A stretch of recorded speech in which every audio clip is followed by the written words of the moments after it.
week of January 30th, 2024. My name is Brielle. And I'm Ella. Welcome back to your local DSN. U.S. News: Madison March is the first active duty service member to win the title of Miss America. To say that Madison March is an overachiever is an understatement. The 22-year-old is an accomplished pilot with the undergraduate degree in astrophysics from the U.S. Air Force Academy, now a second lieutenant in the U.S. Air Force. March is currently pursuing a master's degree in public policy at Harvard Kennedy School. In world news, researchers released a yearly report which ranked the world's countries by how happy they are. To get an idea of how happy people are, the researchers told people to imagine life as a ladder, step 0 to 10. They asked this question of 1,000 people in 156 different countries over the last 3 years. For the third year in a row, the report named Finland as the world's happiest country. Filling out the top 5 countries were Denmark, Switzerland, Iceland, and Norway. In local news, this Wednesday is an early release day.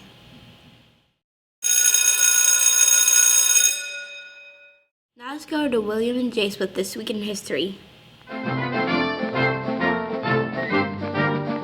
Welcome to This Week in History. My name is William. And I am Jace. This week in history, in 1971, Apollo 14, piloted by astronauts Alan B. Shepard Jr., Edgar D. Mitchell, and Stuart A. Rosa, successfully launched from Florida on a manned mission to the moon. Shepard and Mitchell remained on the lunar surface for nearly 34 hours, conducting simple scientific experiments such as hitting golf balls into space with Shepard's golf club and collecting 93 pounds of lunar samples. On February 2nd, 1887, Groundhog Day, featuring a rodent meteorologist, was celebrated for the first time at Gower's Knob in Pennsylvania. According to the tradition, if a groundhog comes out of its hole on this day and it sees its shadow, it gets scared and runs back into its burrow, predicting 6 more weeks of winter weather. No shadow means an early spring. Next time on This Week in History. Now let's go to Mrs. Balos with a weekly update.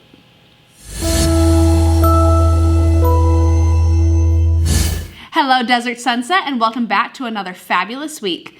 This week, second grade is testing all week, so second graders, make sure that you are getting a good night's sleep, you are eating a big breakfast, and you are doing your best on your test, and good luck. And on Wednesday, we have a half day, which means students, you are going home at 11:15. Progress reports are also going home on Tuesday, so teachers, make sure you look for those in your box, and students, give those to your parents. Have a wonderful day, Desert Sunset, and we'll see you next week. Thank you, Mrs. Balos. Now let's go to Caitlin and Maya with entertainment news. Welcome to Entertainment News. I'm Caitlin. And I am Maya. Harkins Theater has begun showing their $5 movies on Saturday through spring break. This Saturday, they are showing Paddington. Arizona Renaissance Fair opens this weekend. Adventure awaits with games and rides, jousting nights on horseback, and magic falconry. Mermaids and fairies, friendly dragons, delicious feasting, and so much more. And if you're a Bluey fan, the Australian dog will be at Park West this weekend. She'll be bringing music, crafts, and prizes with her. That's all for this week. See you next time on Entertainment News. Let's go over to Wyatt with Science Time. Welcome to Science Time. My name is Wyatt. Female bottlenose dolphins use baby talk with their calves. When it comes to brain power, bottlenose dolphins are only second to humans. The intelligent animals are known to use tools, help fellow dolphins in distress, and even prepared food to make it more palatable. Every bottlenose dolphin has a unique whistle similar to a human name. It allows them to identify themselves when communicating with other dolphins. Now, a new study has found that just like humans, dolphin moms train their voice when talking to their young ones. See you next week with more Science Time. Now let's go to Mackenzie and Kayla with Fun Fact Trivia.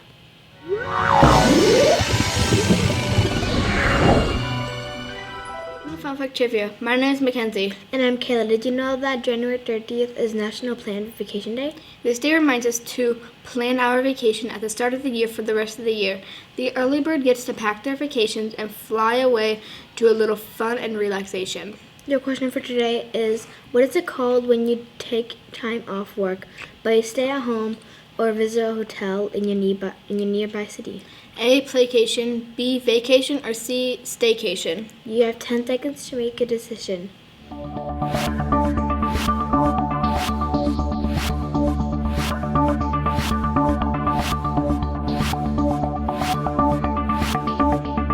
If you said C, you're correct. Staycation is a vacation you take, but you stay home during your time off. You may choose to work on projects that you find enjoyable, sleep in, or tour your city sites. How to observe this day. Think of your bucket list where you have always wanted to go, or check out nearby sites in your own city. See you next time. On Fun Fact Trivia. That is all for this week's episode of Diaz Head. See you next week.